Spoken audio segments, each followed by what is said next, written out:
Hello everyone, আসসালামু আলাইকুম। আমার মতো কারা কারা আছেন যাদের ভয়েস দিতে ভাল লাগে না, এই অলসতামির জন্য ভিডিও এডিট করেন না? যাই হোক, আজকের রান্নায় আছে নুডলস। প্রথমে আমি নুডলসটাকে সেদ্ধ করে নিয়েছি। সেদ্ধ করা হয়ে গেলে এটাকে পানি ছেড়া দিয়ে আমি ফ্রাইং প্যানে কিছুটা তেল দিয়ে নিব।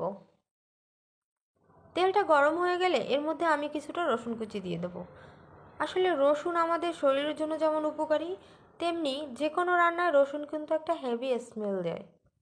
আমি তো রসুনের স্মেলটা ভীষণ পছন্দ করি।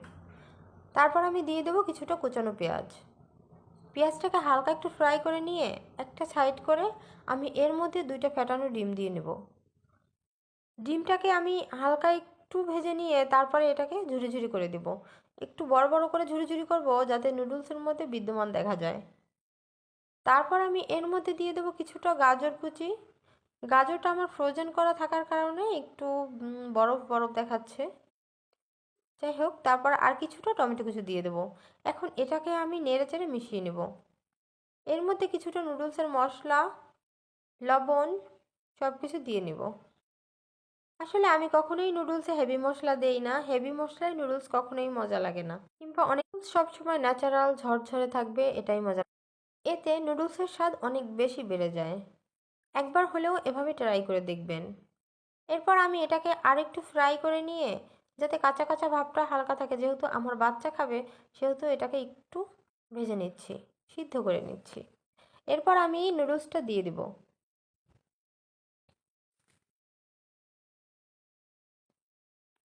নুডলসটা দিয়ে এটাকে এই মশলার সাথে সুন্দর করে মিক্স করে নেব। এই ক্ষেত্রে আমি মিক্স করার জন্য কাঁটা চামচ ইউজ করব। 2টা কাঁটা চামচ হাতে নিয়ে তারপরে দুই দুই দিক থেকে ঝরঝরে করে মিক্স করে নেব।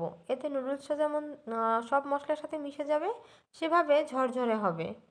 এভাবেই আমি মিক্স করে নিব। সুন্দর করে মিক্স করে নেওয়ার পরে আমি কিছুটা কাঁচামরিচ দিয়ে দেব।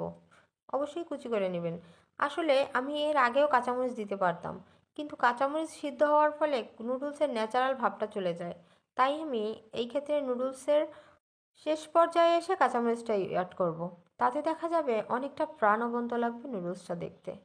যাই হোক, এরপর আমি আবারও মিক্স করে নিচ্ছি। মিক্স করার শেষে আমি একটা সার্ভিং ডিশে ঢেলে নিব। দেখুন কতটা ঝরঝরে আর ন্যাচারাল লাগছে দেখতে। আমার তো দেখেই ভালো লাগছে। আসলে রান্না, যে কোনো রান্নায় আপনি কিছু টিপস ফলো করলে আপনার রান্নার সৌন্দর্য অনেক বেড়ে যাবে, খেতেও অনেক ভালো লাগবে। আমি 2টা কাঁচামরিচ দিয়ে সাজিয়ে নিয়েছি।